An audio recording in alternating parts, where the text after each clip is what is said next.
getting a new rear body panel.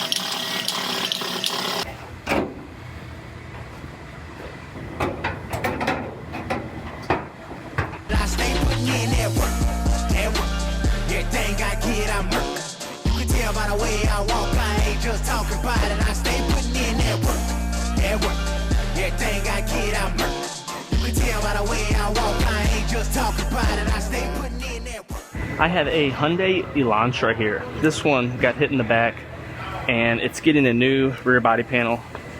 This is all crushed in here. You can see how all this is pushed in. This taillight pocket is rolled right here, and same thing on this side. So I went ahead and I put the new trunk lid on already, and I'm gonna make a couple light pulls back here just to roughly pull out this damage, and then I will go ahead and get this rear body panel cut off and I'll start fitting up the new one.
So I got this one all fit together, and I got the trunk lid and the tail lights all fitting and lining up good. You can see the gaps are nice and consistent and even on both sides, and it's shutting and latching and sealing good. I actually just tied a piece of wire to the safety latch to get it through release, so it's easy to open and close during fitment. But this one is ready to weld together, so I'm going to pull the lights back out and I'm going to get this one all welded on.